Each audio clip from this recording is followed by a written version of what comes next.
Democrat of the Day for your Friday is running in 58B. Marla Vagts is kind enough to join us to talk about her campaign and her challenger, Pat Garofalo. Hey, Pat, hey, Marla, how are you? I'm good. How are you? I'm doing very well. Good to have you back. We should remind everyone exactly who is Marla Vagts. Well, Marla Vagts has lived in Farmington for about 25 years. I have 5 kids, all grown, and I am looking to represent this area because basically I'm one of us. I want somebody representing our interests in the legislature, and we do not have that right now. Describe the district. I mean, this is a district that has generally trended red, correct? Yes. All right. Yes, it has. But I mean, I can't believe a lot of those people are very happy with what's been going on in Washington, D.C., though, with their guy and as well as also, what's been going on with the Minnesota House and Senate. Right. The people in this area are interested in the same things that everybody else is, regardless of what your party affiliation is. People are concerned about health care. Out here, they're concerned about broadband. We really, really have to get something going on broadband. And Garofalo, he threw a few pennies in the pot this time, but really he's ignored us as far as broadband goes. And that's a huge issue here. It's huge for education. It's huge for business. Oh. It's huge for commerce. I mean, when you can't order something online, you have no ability to order something delivered to you online from a business. That's death to a business. And Marla, we should remind people, the Republicans were the ones for years who are out there screaming, if you elect us, we'll give you broadband. And in many places, they were elected into office, and they have refused to give statewide broadband, which, as you talk about, I mean, just the medical records, the schools, yes. the education. Right. I mean, when you look at the importance of broadband in rural Minnesota, it is vitally important, and the Republicans act like they never mentioned it when it was, once again, it was a cornerstone of their policies and their campaigns for many years, and they just never delivered. As a matter of fact, the Democrats clearly have put forward far more money and made far more proposals for broadband than any Republican has. By far. Yes, and one of the really big issues out here, and I know I've seen Pat on Twitter because people will say things, about broadband. And his attitude so far has really been to, you can get it here. You can get it there. You can get it by satellite. But the really tricky part is that it needs to be equal to what people are getting elsewhere. If you go by satellite, that has its own issues. It has, just the delay factor that brings it sometimes back to the old, days of dial-up. That's not acceptable. That they don't get less. It's like saying they get electricity some of the time, not all the time. Mm-hmm. And that just can't be the case. It can't be. And he is wrong. And I was there for Broadband Day at the Hill, and saw all the people talking. I sat with, probably 150 people that were all there about broadband, and he was not really listening. Marla Vagts, once again, you want to get to her website to find out more information, MarlaVagts.com, MarlaVagts.com. I'll link to everything a little bit later on. But let's talk about Pat Garofalo, because I talked to Ken Martin. He was our first Democrat of the Day yesterday. You are number 2. When I talked to him, we talked about how some Republicans are playing make-believe, how they're all of a sudden trying to find their new moderate nature. Jennifer Loon, Sarah Anderson, mm-hmm. Dario Anselmo, all of a sudden pretending that they're really moderates. Even though they've not voted moderate any time in the last few years in any capacity, they're really moderates because they see what's coming, so they're trying to pretend to be something else. The other side of that are guys like Pat Garofalo, who seem to be doubling down on the jerkishness. In just the last week, Pat Garofalo, you mentioned Twitter, he praised a political ad from a different state, I think it was from Georgia, where the guy actually points a gun at a child. He has Yes. said that the Democrats are going to round up your guns. Well, we could start with AR-15s. I'd be 100% behind that for sure, considering how many innocent lives those things have taken. But he's putting out hyperbole, which just doesn't exist, about how we're rounding up all the guns. But the worst thing that he's done is he backed up Representative Sandra Erickson, the Republican, who made a bigoted comment about Native Americans in reference to funding for Native American schools in the state. When Peggy Flanagan, a woman with Native American ancestry, brought up the fact that that was unacceptable, not only did Pat Garofalo defend Sandra Erickson, but he demanded Peggy Flanagan, the woman with Native American ancestry, apologize for being offended by the bigoted comments about Native Americans from Sandra Erickson. You cannot make this up. But that is exactly who Pat Garofalo is. Yeah, it's been time after time after time. I mean, this is not a new issue with him. Just Google him, you'll see. But even just this year, putting out tweets and things that are just like, wow, are you really not reading the room out here? Because you're not seeming like you understand what the rest of us are feeling.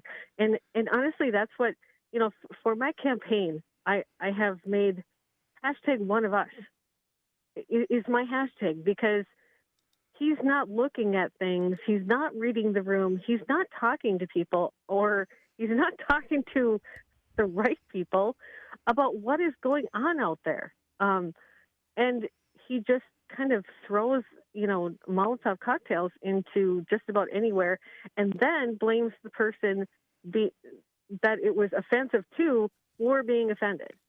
Well, I told Garofalo after, I said, if your entire argument is that Sandra Erickson's comments were not bigoted, just kind of bigoted, you've already lost this argument. That was that kind of the mentality. Right. But it's remarkable because this is just kind of this brazen attitude that I can be the biggest jerk ever and no one's ever going to hold me accountable. Right. How is the district, from what you're doing, and I know you're doing a lot of door knocking, you're going out and talking to people. Once again, 58B, Marla Vagts is joining us, talking about her campaign against Pat Garofalo. What has been the feeling towards the current Republican leadership that we've had in this age when all they've done is fail on everything they've tried to do? Well, it really is, we drill down to subject matters because people care about subjects. It's not so much the personality. And even though, I'm not crazy about Pat's personality, that's not the place where he has failed. He has failed this district in healthcare. I believe it was last session, he voted to allow insurance companies to not cover, to opt out of covering the essential benefits. So he has completely failed us on health care. He's completely failed us on broadband. When we talk about, he was big on the preemption thing. That's local control. Mm-hmm. And whether you're talking about Minneapolis, St. Paul, or you're talking about townships down here, they want local control. And now that more people are getting involved and they're saying, wait, there are some things that we want to do that are for the people, not for large corporations. And when we start talking, and when people in this area start talking about that, then he's like, whoa, this local control stuff, no, we can't do that. Mm-hmm. So it's the same with Minneapolis, St. Paul. They want to do things, they want to raise wages. If it's for the worker, I guarantee you he will be against local control rather than for it. He's only for it if they are, advancing his agenda. Mm-hmm. If his agenda is on the block, then he's not for local control anymore. So, people are concerned about their families. They're concerned about their health care. And I can't think that they're going to be happy that many of the things that are happening to them that are, virtually taking money out of their pocket is things that he has voted for or even championed. It should be mentioned when you're talking about his record, he is one of the point people for ALEC, the American Legislative Exchange Council here in Minnesota, correct? Yes. He is. And you can see it by the bills that he talks about, that he champions, that he carries. You can see it. It's stereotypical Alec. Well, and once again, for anyone that doesn't remember, ALEC is a group that's not in Minnesota that basically brings these politicians locally, tells them, here's the bills you're going to have. And they've been caught photocopying bills and just erasing Iowa and putting Minnesota in the name of the state because they put forward a big legislative agenda where they're trying to, like you said, with local control, where they get so infuriated by some policies in some states that they basically, for lack of a better way to say it, they hire local politicians to basically push their agenda in the state. And Pat Garofalo, and it's one of the reasons why I think he's backing up Sandra Erickson. She also is with ALEC, and so I think that this is a big thing. I think this is a big thing for them, is that they're basically trying to protect their bread and butter, which is these non-Minnesota people that give them and hand them their legislative ideas.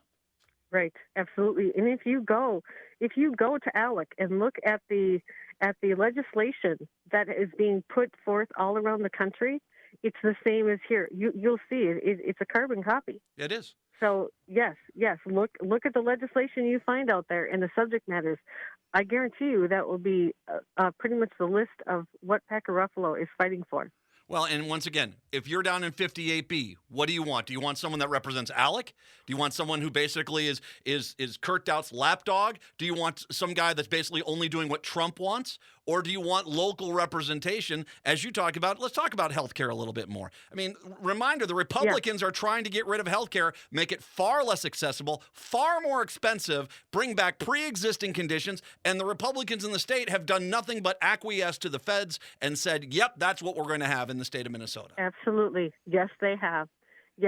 And that is, healthcare is a really personal subject for me because my husband had cancer when the ACA was passed, when the Affordable Care Act was passed, and he had hit his lifetime maximum.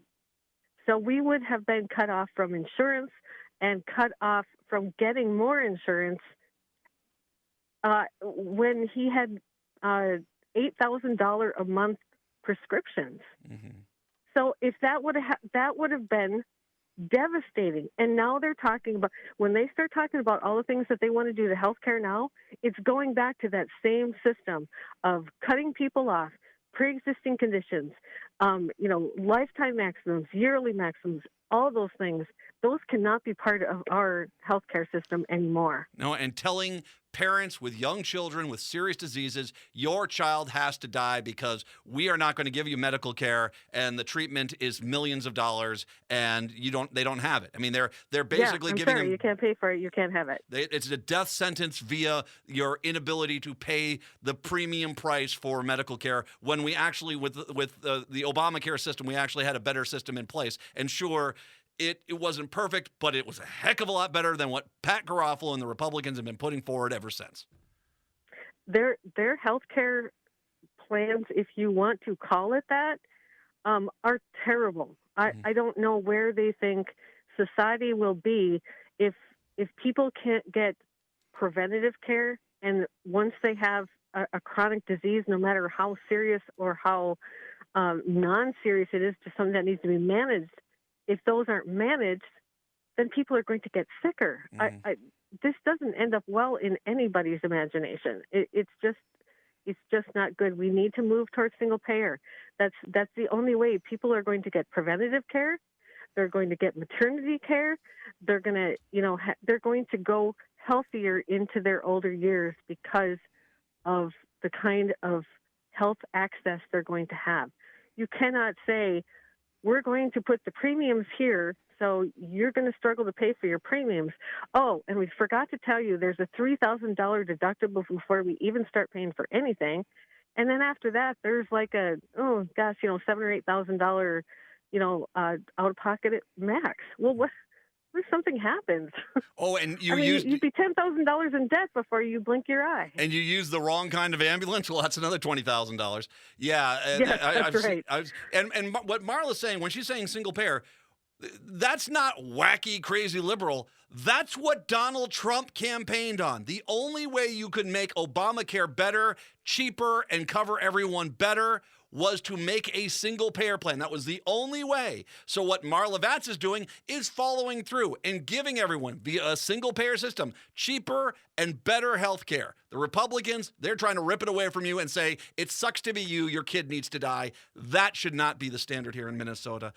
Marla, once again, Marla Vagts is Minnesota 58B. I imagine with this nicer weather, you're getting out and doing some door knocking lately and getting out into your district, correct?